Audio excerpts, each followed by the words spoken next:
영광스러운 주일입니다. 거룩하신 하나님께서 우리를 예배자로 부르셨습니다. 이제 다 함께 자리에서 일어나셔서 사도신경으로 우리의 신앙을 고백하겠습니다. 함께 고백합니다.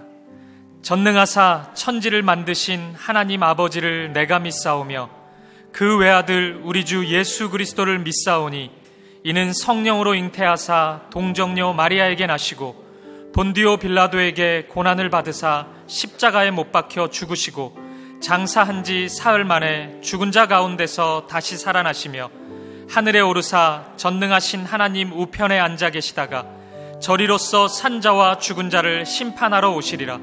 성령을 믿사오며 거룩한 공회와 성도가 서로 교통하는 것과 죄를 사하여 주시는 것과 몸이 다시 사는 것과 영원히 사는 것을 믿사옵나이다.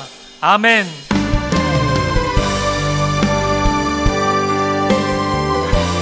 우리의 마음과 정성과 뜻을 다하여 하나님을 찬양하며 나아갑니다. 찬양하며 주님을 예배할 때 하늘 가득한 주의 영광 보리라. 나를 통하여 나의 입술을 일하여 주의 이름 높이를 받으소서. 지금 서 있는 이곳에서 높임을 받으소서. 내가 밟는 땅 주님의 땅이니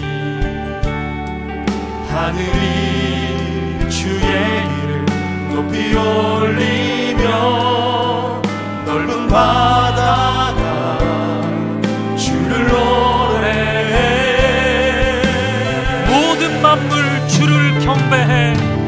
모든 만물 주를 경배해. 모든 입술 주를 찬양해.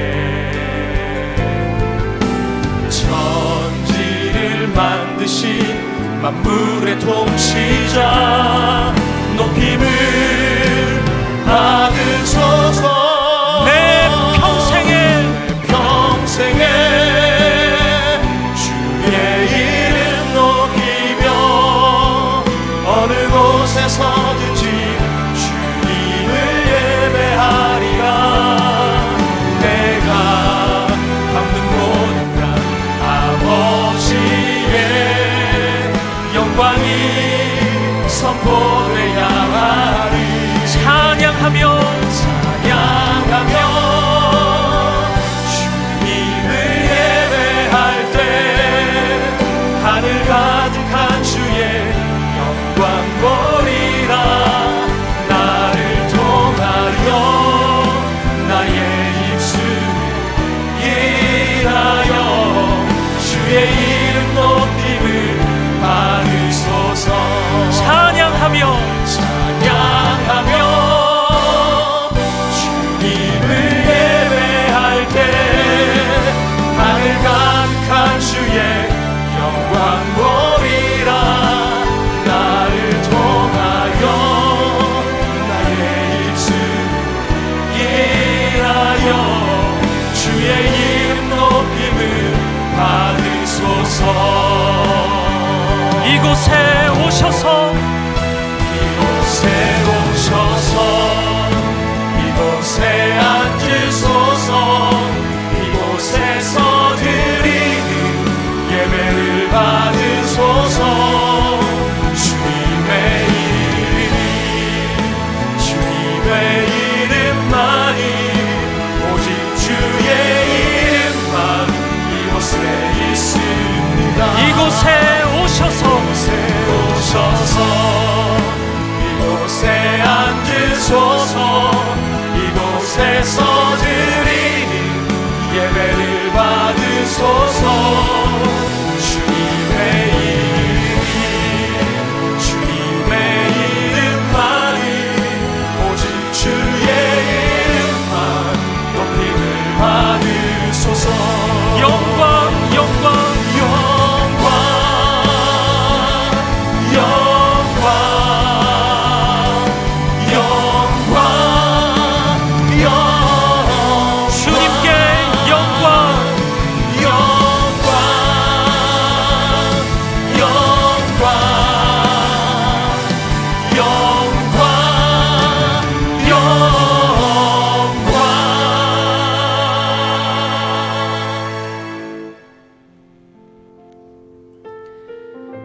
예배자로 합당치 못한 우리의 삶을 십자가 앞에 내려놓으며 예배를 위하여 부르짖어 기도하기를 원합니다. 주여 은혜를 부어 주옵소서. 다 같이 통성으로 기도하시겠습니다. 살아계신 하나님, 이 시간 주님의 보좌 앞에 나와 예배하게 하심을 감사합니다. 하나님의 거룩하신 임재 앞에 우리 자신을 온전히 바라보게 하시고 하나님만을 경배하는 이 시간 되게 하여 주시옵소서. 지난 한 주 하나님의 자녀로 합당치 못했던 우리의 연약함과 죄악이 있습니다. 우리를 용서하여 주시옵소서. 주님 당하신 고난, 흘리신 피가 우리의 죄 때문임을 기억하고 죄를 미워하고 하나님만을 사랑하는 우리가 되게 하여 주시옵소서. 이 시간 예배하는 각자의 자리마다 하나님의 말씀이 심겨지게 하시고 상하고 깨어진 모든 것들이 변화되게 하여 주시옵소서. 우리 분당 우리 교회가 생명과 사랑을 흘려보내는 하나님의 교회가 되게 하여 주시옵소서. 코로나로 인한 모든 염려와 두려움을 씻어주시고 하루속히 일상을 회복할 수 있는 기쁨을 허락하여 주시옵소서. 모든 성도들이 하나님의 은혜와 평강을 경험하는, 생명을 경험하는 오늘 예배가 되게 하여 주시옵소서.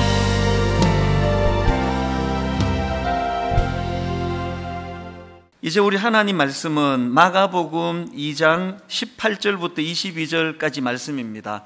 오늘도 다 자리에서 일어나셔서 우리 하나님의 말씀을 받들어 봉독하도록 하겠습니다. 마가복음 2장 18절부터 22절까지 한 절씩 교독해서 읽도록 하겠습니다. 요한의 제자들과 바리새인들이 금식하고 있는지라 사람들이 예수께 와서 말하되 요한의 제자들과 바리새인의 제자들은 금식하는데 어찌하여 당신의 제자들은 금식하지 아니하나이까? 예수께서 그들에게 이르시되 혼인집 손님들이 신랑과 함께 있을 때에 금식할 수 있느냐? 신랑과 함께 있을 동안에는 금식할 수 없느니라. 그러나 신랑을 빼앗길 날에 이르리니 그날에는 금식할 것이니라. 생배 조각을 낡은 옷에 붙이는 자가 없나니 만일 그렇게 하면 기운 새 것이 낡은 그것을 당기어 헤어짐이 더하게 되느니라. 같이 읽습니다. 새 포도주를 낡은 가죽 부대에 넣는 자가 없나니 만일 그렇게 하면 새 포도주가 부대를 터뜨려 포도주와 부대를 버리게 되리라. 오직 새 포도주는 새 부대에 넣느니라 하시니라. 아멘. 자리에 앉아주시기를 바랍니다. 강자의 조건, 이런 제목의 책을 보니까 거기에 그 바나나 이야기가 나오는데요. 원래 바나나가 두 종류라는 겁니다. 한 종류는 지금 우리가 먹고 있는 그 캐번디시 바나나라는 것이고요. 또 그런가 하면은 또 다른 한 종류는 1960년대에 사람들이 먹던 그로미셸 바나나라고 하는데요. 사실 그 60년대 분들이 먹던 그로미셸 바나나가 지금 우리가 먹는 것보다 훨씬 더 그 당도가 높고 또 그래서 이제 맛이 좋고 또 크기도 더 컸다고 합니다. 그리고 그 바나나는 껍질도 단단해서 이제 운반이나 보관하는 데도 유리하고 모든 조건이 지금 우리가 먹는 바나나보다 훨씬 좋았는데, 그런데 그 품질 좋은 그로미셸 바나나가 가진 치명적인 문제가 하나 있었는데요. 그 바나나는 이 다양한 품종이 아니라 이 단일 종의 대량 생산 체계로 만들어진 것이다. 이게 무슨 말인가 봤더니요, 그 유전적인 다양성이 없으면 전염병 등 환경 변화에 적응이 어려워서 멸종의 위기에 처할 수 있다. 바로 그 60년대 분들이 먹던 그로미셸 바나나가 그래서 이제 더 이상 우리가 맛을 볼 수 없게 된 거라는 겁니다.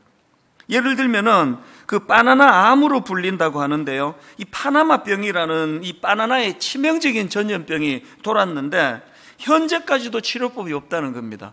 그래서 불행하게도 1960년대에 그로미셸 바나나 재배를 중단시킬 수밖에 없었고, 그 대안으로 이제 지금 우리가 먹고 있는 캐번디시 바나나가 나왔다. 또 이 캐번디시 바나나도 근원적으로는 비슷한 약점을 가지고 있다. 이제 이런 내용을 책에서 쭉 풀어 썼는데요. 그러면서 그 책에서 강조하는 게 뭐냐 하니까, 아무리 강하고 유전 조건이 좋은 그 우수한 식물이라 하더라도 그 식물의 종의 다양성이 없으면 그 새로운 질병에 적응할 수 없기 때문에 생존하기가 어렵다는 겁니다. 이걸 왜 그 책에서 이렇게 장황하게 피력했냐 하면은 그 다음 하고 싶은 말 때문이에요. 우리 인간 세계도 마찬가지라는 겁니다. 이 폐쇄적인 그 문화적 순혈주의라는 표현을 들어보셨습니까? 이 폐쇄적 문화적 순혈주의는 왜 위험한가? 그저 자신들한테 익숙하고 자신이 잘하고 있는 것에만 집착하기 쉽고, 또 이런 태도 속에는 다양한 생각이 끼어들 여지가 없기 때문에 이 극단주의로 빠질 위험이 있다는 겁니다. 우리나라는 단일 민족 이런 걸 굉장히 자부심을 갖고 강조하는 그런 나라다 보니까 항상 이런 폐쇄적인 그 순혈주의에 빠질 위험이 있다는 겁니다. 그러면서 그 책에서 이제 예를 하나 드는데요. 그 싱가포르의 류칸유 전 수상 아시잖아요. 이제 이분이 어느 국제회의에서 그 조지프나이 하버드 대학교 교수님을 만나는데, 그 하버드 대학교 교수님이 그 류칸유에게 이런 질문을 던졌다고 합니다. 중국이 언제쯤 미국을 추월할 것 같습니까? 류칸유 수상은 중국계 화교 아닙니까? 당연히 팔이 안으로 굽는다고 중국 편에 서서 이야기할 것 같은데요. 너무나 의외의 말을 하더래요. 이렇게 대답했답니다. 중국이 미국을 추월하는 것은 불가능할 것입니다. 그러면서 설명한 게 굉장히 저에게 여러 가지 생각을 하게 만들었는데요. 이런 설명을 했습니다. 왜 중국이 미국을 추월하는 게 어렵나? 중국의 인적 자원은 13억이지만, 중국 인구를 말하는 거죠. 중국의 인적 자원은 13억이지만 미국의 인적 자원은 70억이기 때문에 그렇습니다. 아니, 우리가 알기로 미국의 인구는 3억 좀 더 넘는데, 아니 무슨 미국의 인적 자원이 70억이라고 그러느냐? 이게 미국의 개방적인 이민 정책을 두고 한 이야기인데요. 사실 여러분 다 아시지만 대통령을 지냈던 오바마도 아버지가 케냐 출신의 이민자 아닙니까? 스티브 잡스 하면은 그 스마트폰 너무나 창의적인 대명사로 알려진 이 스티브 잡스도 아버지가 시리아 출신의 이민자 아닙니까? 펀드 매니지먼트로 유명한 조지 소로스도 헝가리 이민자 출신 아닙니까? 그래서 이제 이 개방성이 얼마나 중요한가를 그 책에서 이제 설명을 하는데요. 전 세계의 인재를 끌어들이는 힘을 미국이 갖고 있는데, 지금 트럼프 대통령이 들어와가지고 이제 미국 우선주의, 그래서 이제 이민도 이제는 이제 가려서 받겠다, 안 받을지도 모르겠다, 이런 것들이 우선 보기에는 이게 좋아 보여도 사실은 이게 굉장히 위험한, 멀리 내다봤을 때는 결코 이게 좋은 정책이 아니다. 많은 전문가들이 이런 이야기를 하고 있지 않습니까? 이런 포용력과 그 개방성의 중요함을 이제 쭉 제가 책을 읽으면서 묵상을 하다가 보니 마음이 좀 아픈 겁니다. 왜 마음이 아픈가 하니까요, 이건 세속 세계뿐만 아니라 신앙의 영역에서도 그대로 적용이 되거든요. 사실 우리 개신교가 가지고 있는 이 시스템적인 참 중요한 건 다양성을 인정해 주는 거거든요. 로마 가톨릭은 교황을 정점으로 해가지고 강력한 중앙 집권 체제예요. 여기에 반해서 우리 개신교는요, 모든 개교회의 강점과 그 독립성을 인정해주는, 이거는 상상을 초월하는 겁니다. 그래서 여러분, 분당 우리 교회가 이제 1만 성도 파송 운동하겠다, 30교로 나누겠다, 이게 가톨릭 같아서는 불가능해요. 교황청에서 허락을 안 해요. 이게 개신교기 때문에 가능한 거 아닙니까? 30교회로 나누겠다, 50교회로 나누겠다. 각 개교회의 그 특성과 장점과 다양성을 살려주는, 이게 엄청난 이 장점인데요. 왜 제가 그 책을 읽으면서 마음이 아팠을까요? 이게 시스템적으로는 굉장히 개방적인 것 같은데, 내면을 들여다보면 가톨릭이 요새 훨씬 다양한 목소리를 내는 것 같습니다. 오늘 여러분, 불교, 천주교, 우리 개신교 합쳐가지고 우리가 제일 폐쇄적인 것 같은 느낌이 안 드세요? 이게 조금만 자기가 생각하는 것과 달라지면은 바로 그냥 이거를 가차없이 내치고 등을 돌리고 비난하고, 이게 저는 개신교가 지금 제일 심한 것처럼 느껴지고 있는데요. 그래서 마음이 아픈 거거든요. 가장 다양성과 관용의 정신이 많아야 되는, 그래서 종교개혁을 한 우리 개신교가 점점 폐쇄적이 되고 있는 이것이, 이게 방치하기가 지금 어려운 상황 같습니다. 사실 제가 이런 내용을 가지고 말씀을 묵상하다 보니요, 제 어린 시절이 생각이 나는 겁니다. 몇 번 간증을 한 적이 있지만 저는 고신교단, 장로교 고신교단이라고 하는 굉장히 건강하고 또 보수적인 교단에서 자랐는데요. 그리고 이제 신사참배 문제로 끝까지 타협하지 않은 그런 건강한 역사를 가지고 있다. 어릴 때부터 이제 그런 자부심을 많이 이제 교육을 받았는데, 저는 우물한 개구리거든요. 한 번도 저는 그 고신교단을 떠나서 신앙생활을 해본 적이 없는데, 그러다가 이제 20대 초반에 미국으로 이민을 갔더니 너무 혼란스러운 겁니다. 이민교회가 교단을 초월한 그 초교파로 모이는 데가 이민교회거든요. 지금 분당 우리 교회도 이민교회랑 비슷합니다. 저희 교회도 거의 초교파로 모여 구성이 된 교회거든요. 그래서 제가 처음에 이민을 가서 여러 교단의 사람들이 모인 데서 이제 신앙생활을 하는데, 대학부 성경 공부를 하면은 맨날 화가 나는 거예요. 내가 어릴 때 고신교단에서 자랄 때 교리는 이거였는데 엉뚱한 소리 하는 사람이 너무 많은 겁니다. 제 마음에 그때 얼마나 그게 폐쇄적이었냐 하면, 고신 말고는 다 이단인 줄 알았습니다. 그런 경직을 가지고 있으니까요, 매 성경 공부할 때마다 싸우는 거예요. 저는 싸움 딱이었습니다. 목소리도 크고 그래가지고 거의 제가 다 이겼죠. 그걸 상종을 안 해서 져준 거였는데 내가 몰랐습니다. 난 항상 진리를 사수하는 사람으로 그런 생각을 갖고 있었는데요, 요즘에 그 20대를 떠올리면 얼굴이 화끈화끈거려요. 저의 미숙함을, 내가 얼마나 미숙한지 아세요? 그 광고를 하고 살았던 게 저의 그 싸움 딱의 모습이었더라고요. 그 수용성이 부족하고 내가 얼마나 편협한 인간이었는가를 온 몸으로 다 알린 게 그게 20대의 저의 그 모습이에요. 그러나 저는 엄청나게 진리를 사수한다고 생각했습니다. 사실 여러분, 조금만 포용력을 가지고 바라보면은요, 기질이 다르고 생각이 다르고 접근 방식이 다르고 교리가 다르고 모든 게 다 다르다 하더라도 주님께서 그 모든 것을 녹여서 우리를 하나로 만들으셨기 때문에 교회 구성원이 되었는데, 그걸 가지고 조금 다른 걸 저렇게 미워하고 이건 반드시 이겨야 된다고 그렇게 고집을 부리는 제 모습이 얼마나 그 우스꽝스러운 모습이었습니까? 여러분, 이런 수용성 부족, 이 편협함, 이건요 방치해 두면 안 됩니다. 왜 그렇습니까? 우리가 믿는 예수님의 존재 자체가 다양성을 인정해 주시고, 우리가 믿는 예수님의 존재 자체가 포용력으로 이루어졌지 않습니까? 얼마나 포용력이 크고 크시면 그 세리들조차도 용납하시고 창녀들조차도 품어주시고 그들과 함께 식사를 같이 하시고 제자로 삼으시고. 여러분, 우리가 예수 그리스도를 닮아가는 이것이 신앙생활의 목표라고 한다면, 오늘 신앙 연조가 깊어지면 깊어질수록 점점 편협해지고 좁아 터진 그래서 멸종할 수밖에 없는 그 바나나 같은 존재로 살아간다면 그건 모순이에요.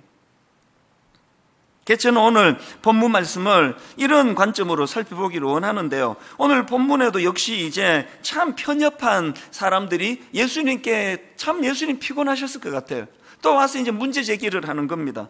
그게 오늘 본문 마가복음 2장 18절에 나옵니다. 요한의 제자들과 바리새인들이 금식하고 있는지라 사람들이 예수께 와서 말하되, 요한의 제자들과 바리새인의 제자들은 금식하는데 어찌하여 당신의 제자들은 금식하지 아니하나이까?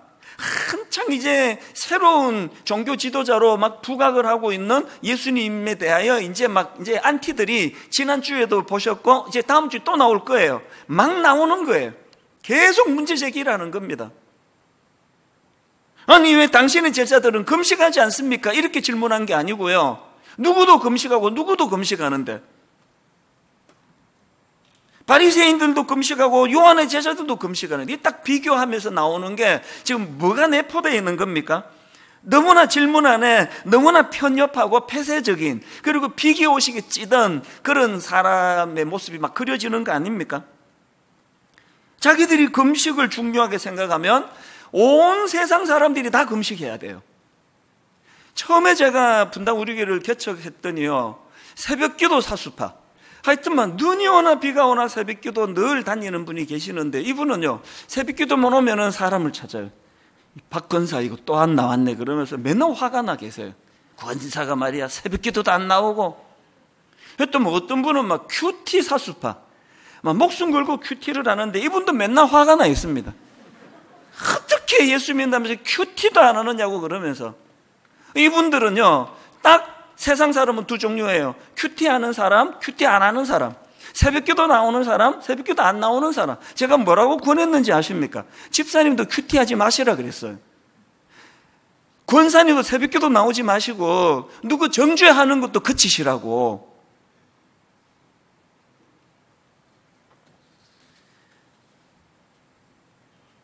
이런 편협한 태도를 가지고 왜 당신의 제자들은 금식을 안 합니까? 그렇게 문제 제기를 해오는 사람들한테 예수님이 세 가지 비유를 들어서 설명을 해주시는데요. 제일 먼저 나오는 게 19절입니다.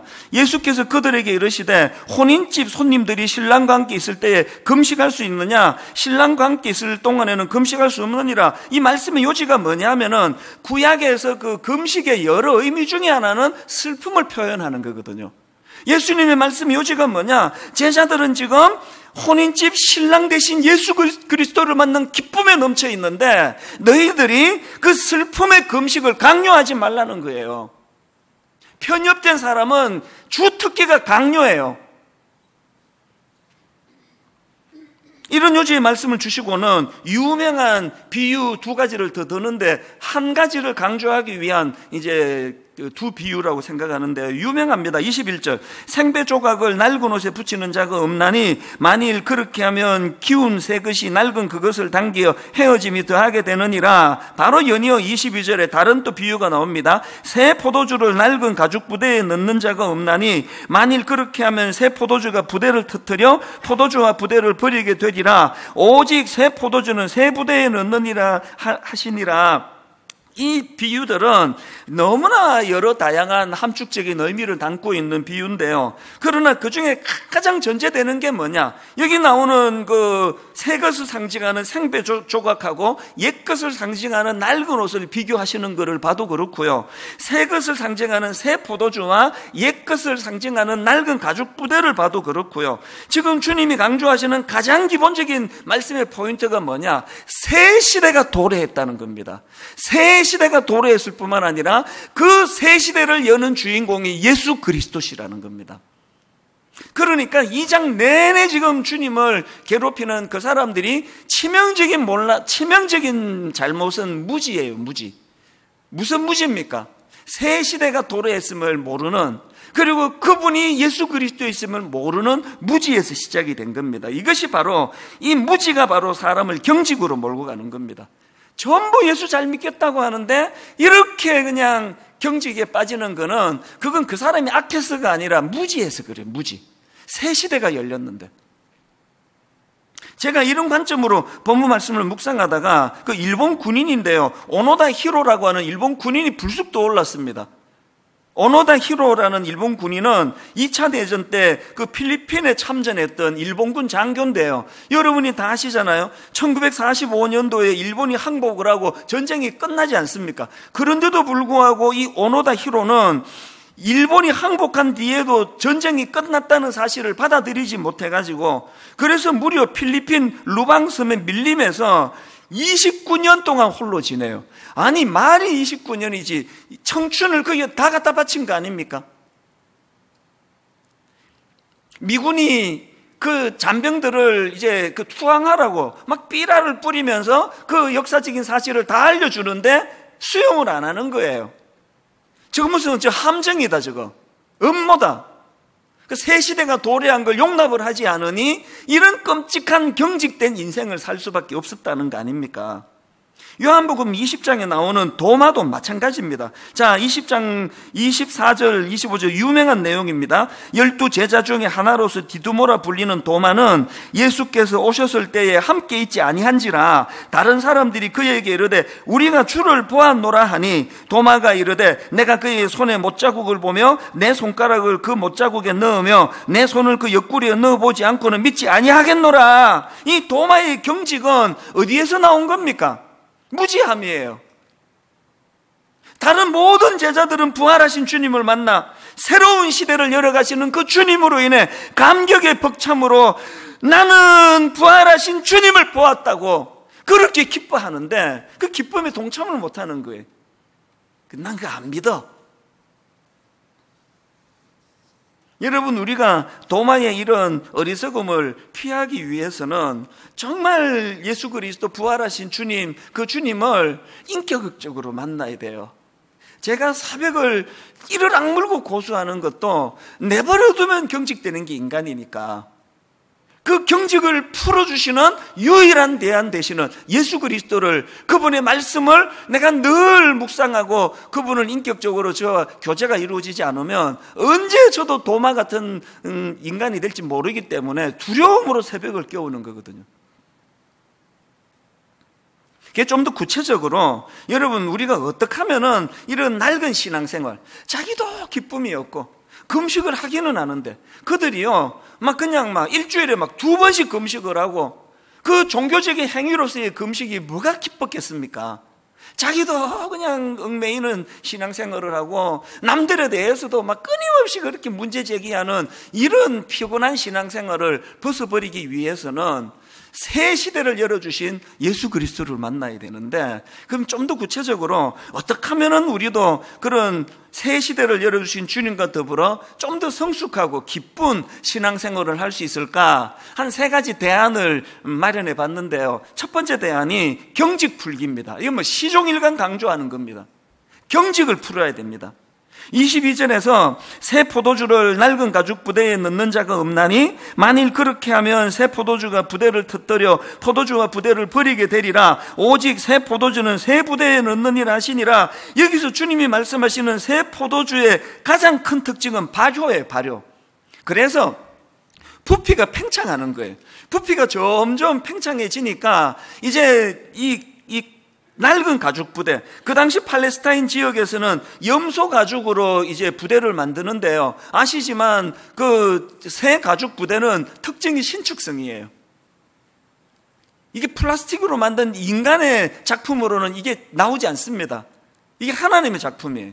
그래서 이제 그 염소 가죽으로 만든 새 가죽 부대는 이제 이 신축성이, 늘어나는 신축성이 있기 때문에 새 가죽 부대를 담았는데 처음에는 거기에 1kg을 넣었는데 이게 점점 발효를 해서 무게도 많아지고 또 부피도 커지고 이렇게 될 때 신축성 있게 그것을 수용하는 게 새 가죽 부대라는 이야기예요. 낡은 가죽 부대는 자꾸 시간이 지나가면서 경직이 되는 겁니다. 굳어지는 거예요. 그래서 이게 새 가죽 부대가 발효를 하고 부피가 팽창해지면은 거기에 맞추어서 그 유동성 있게 유연하게 대처해야 되는데 경직이 돼 있으니까 이게 신축성이 없으니까 그래서 터져버린다는 겁니다. 사도행전 10장에 보면은요, 이 낡은 가죽 부대와 같이 그렇게 하나님께 경직한 인물이 나오는데 놀랍게도 베드로라는 그 당시 엄청난 지도자입니다. 사도행전 10장 9절부터 여러분 잘 아는 내용인데 한번 들어보십시오.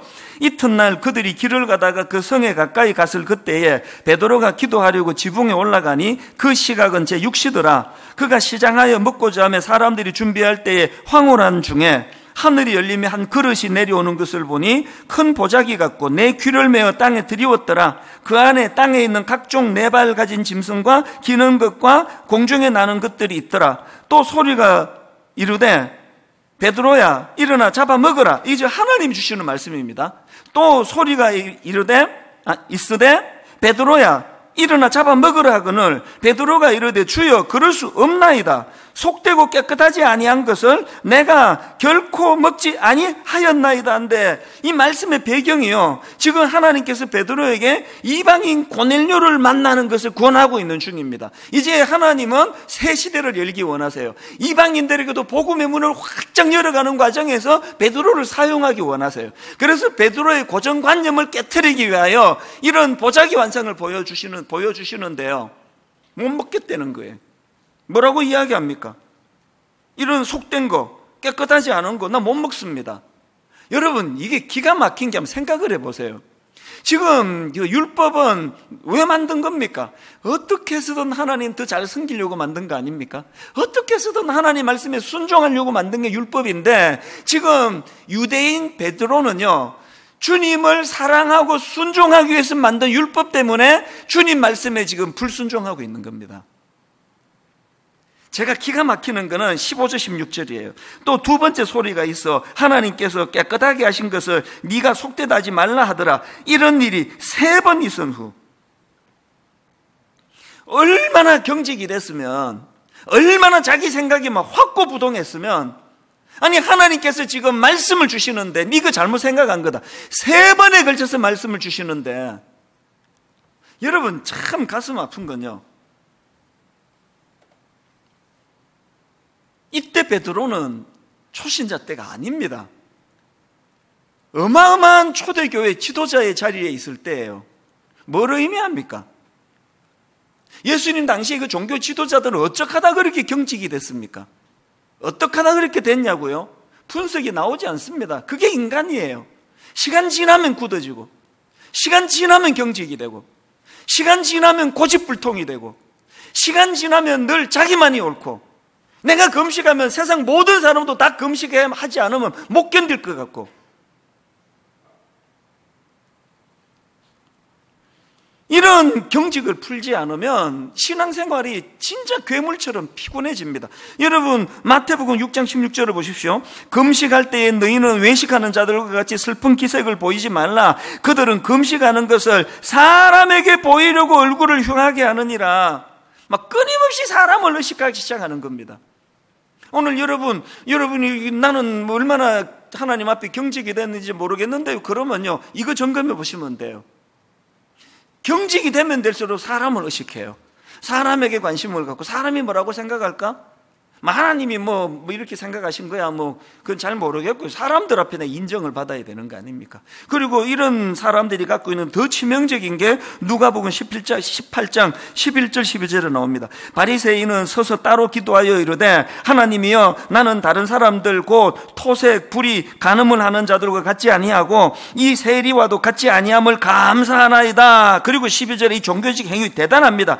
나는 1회에 2번씩 금식하고 소득의 11조를 드리나이다. 일주일에 이틀을 구분해가지고 금식을 하는 종교적인 행위를 하고 있는데, 거기에는 다른 사람들을 멸시하고 함부로 대하고, 이런 금식을 하나님 받으시겠습니까? 리차드 마우라는 그 풀러 신학교 총장 출신인데요. 이분이 쓴 무례한 기독교라는 책을, 저는 그 제목을 가지고 늘 저에게 경고를 삼습니다. 무례한 기독교. 여기서 강조하는 건 이 무분별한 포용주의. 우리 모든 보수적인 교단이 경계하는 거 아닙니까? 무분별한 포용주의하고 독선적 배타주의. 이 양극단이 다 문제라는 겁니다. 무분별한 포용주의, 이 종교 다원아, 진리가 하나님에게만 있나, 이것도 받아들이고 저것도 받아들이고 이것도 받아들이고, 이 무분별한 포용주의는 위험하다. 우리 다 알아요. 보수적인 교단은. 그런데 이거와 똑같이 독선적인 배타주의. 그래서 그 책의 핵심은요, 하나님 앞에서 건강한 확신을 갖는 것 못지않게 예의를 갖추는 게 중요하다는.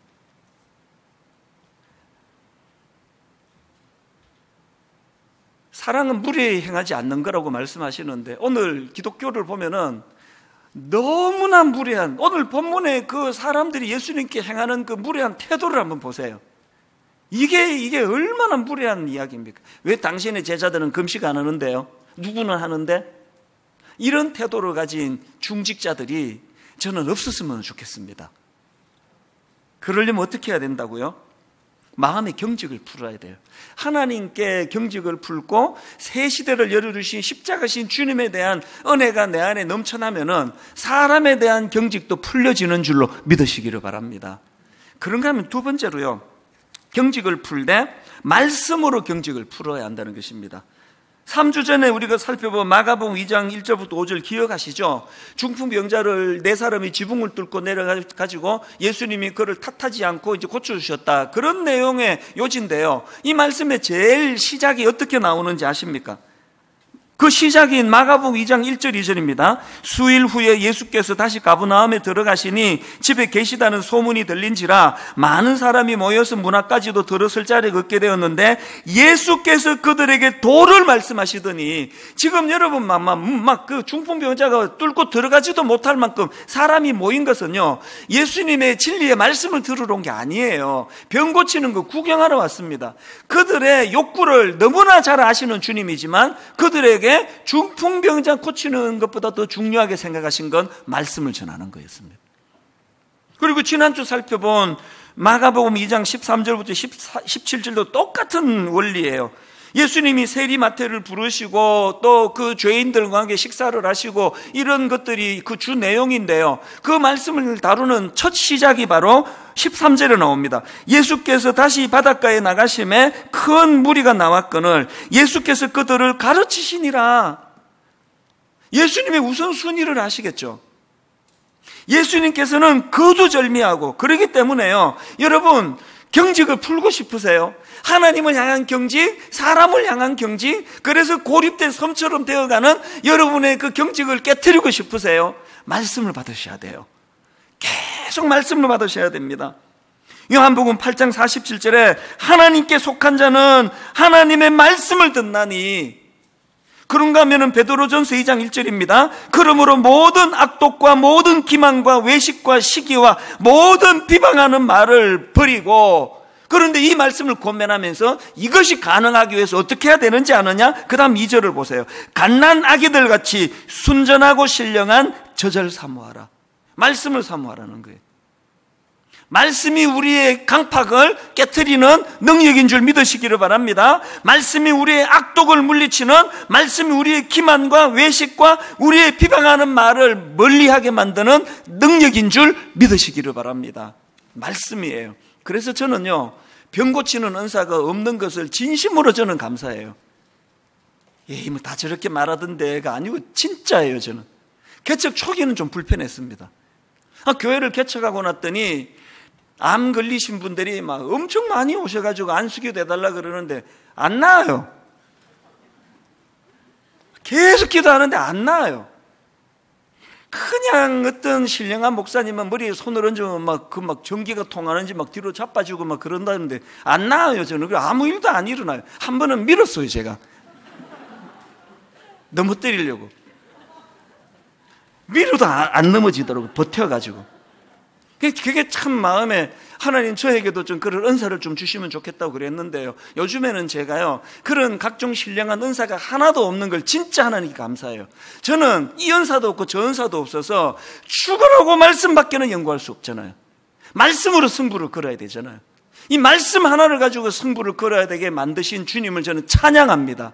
분당 우리 교회는 뭐 그런 막 치유가 일어나고 막 신유의 은사가 나타나고 막 금요 기도회 때 아픈 사람이 줄을 서서 나오고 이런 교회 아닙니다. 그 시간에 기도하자는 거예요. 기도하되 말씀 붙들고 기도하자는 거예요. 말씀 안에 그런 치유의 역사가 포함되어 있는 줄 믿기 때문입니다. 말씀 안에 괴팍한 성격이 고쳐지는 능력이 있는 줄 믿기 때문입니다. 말씀 안에 편협하기 짝이 없는, 어릴 때부터 그냥 내가 자란 교단만이 최고라고 생각했던 이 강팍했던 20대의 이찬수 목사를 완전히 바꾸어 놓는 능력이 말씀 안에 있는 줄로 믿으시기를 바랍니다. 말씀이에요. 마지막 세 번째로요, 정말 중요한 것이 뭐냐? 새 포도주가 가진 가능성의 기쁨을 누리자는 겁니다.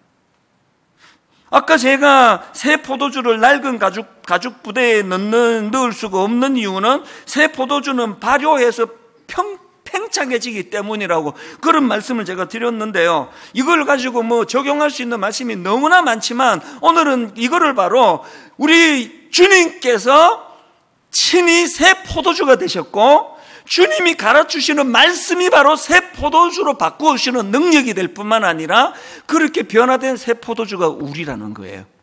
우리는 이제 더 이상 낡은 가죽 부대 아닙니다. 그러면 여러분 여기서 발견할 중요한 메시지가 뭡니까? 처음에 부피가 이만한 걸 집어넣는데 왜 낡은 가죽 부대가 그걸 수용을 못합니까? 팽창하니까요. 발효하니까요. 성장하니까요. 오늘 우리가 그렇게 오래 예수를 믿으면 점점 바리새인이 되고 사람만 의식하고 눈만 떴다면 누구 비판하고 정죄하고 피곤하고 꼬장꼬장하고 예수 잘 믿는 사람 옆에는 잘 안 갈라 그래요. 막 얼마나 아무것도 아닌 것 같고 막 시비를 잘 거는지. 그런 꼬장꼬장한 사람이었는데 뭐가 변하게 한다고요? 말씀이 그를 변하게 하고 말씀이 그를 뭘 깨닫게 합니까? 내가 이제 새 포도주가 되었다는 거예요. 내 안에 잠재력을 발견한다는 겁니다. 결론을 이렇게 맺기를 원해요. 오늘 본문에 포도주가 발효되는 그 모습을 보다가 요한복음 2장의 가나 혼인잔치가 생각나 가슴이 터지는 줄 알았습니다. 예수님이 땅에 오셔서 가장 먼저 행하신 기적이 물을 포도주로 바꾸어 주시는 기적. 너무 사소한 거 아닙니까? 인류를 구원하러 오신 그분 입장에서 뭐 남의 잔치집 가가지고 물을 포도주로 바꾸는 게 이게 너무 스케일이 작은 거 아니냐고요? 그게 인간의 시각이에요. 주님은요, 포도주가 떨어져 당황해하는 그 잔치집에 물을 포도주로 바꾸어 주시고 그것을 내가 표적을 행하여, 요한복음 2장 11절 한번 보십시오. 요한복음 2장 11절에 보니까 예수께서 이 첫 표적을 갈릴리 가나에서 행하여, 이 표적이 영어 성경으로 사인이에요. 사인. 왜 이게 제가 가슴이 터질 것 같은 감격으로 다가왔는지 아시겠죠? 사람들이 들어가면서 입구에서 손 씻고 난 이제는 이제 구정물, 요즘같이 뭐 코로나 바이러스 있으면은 그 손은 바로 버려야 돼요. 수많은 사람들이 손 씻고 남은 항아리에 든 그 구정물 같은 물을 가지고 향기 나는 포도주를 만들어 주시고, 이게 사인이래요. 장차 주님이 오셔서 하실 일이 이런 일이래요. 구정물 같은 인생을 향내나는 포도주 같은 인생으로 바꾸어 주시는 이 일을 위하여 내가 이 땅에 오셨다. 이 사인이 처음으로 베풀어 주신 가나 혼인잔치에서 물을 포도주로 바꾸어 준 사건입니다. 결론을 맺습니다. 왜 자꾸 경직이 되는지 아세요? 왜 그 아무것도 아닌 거 붙잡고 그렇게 맨날 남을 피곤하게 하고 시비 걸고 하는지 아세요? 자기 자신 안에 발효가 되는 존재라는 걸 모르기 때문이에요. 오늘 여러분 이 감격을 회복하시기 바랍니다. 이제는요, 옛사람들, 경직된 것들, 굳어진 그 낡은 가죽 부대 같은 것들은 우리를 수용도 못할 창의를 가지고 팽창해가는 게 저와 여러분인 줄 믿으시기를 바랍니다. 이 믿음을 가지고 자녀들을 교육하시기 바랍니다. 이 믿음을 가지고 자녀들을 바라보면 아직은 발효가 덜 돼서 답답한 면이 있을지 모르지만 갈수록 발효되어 갈수록 향내나는 포도주가 될 줄로 믿으시기를 바랍니다. 우리 주 예수 그리스도의 은혜와 하나님 아버지의 다함없는 사랑과 성령님의 감동, 감화, 위로, 교통, 충만하심의 역사가 오늘 주신 말씀, 나는 이제 낡은 옛 가죽 부대가 아님을 선언하며 주님의 은혜로 나는 이제 새 포도주가 되었노라고 그렇게 선포하며 꿈꾸며 예배의 자리로 나온 모든 주의 자녀들 머리 위에 지금부터 영원토록 함께 하시기를 간절히 축원하옵나이다. 아멘.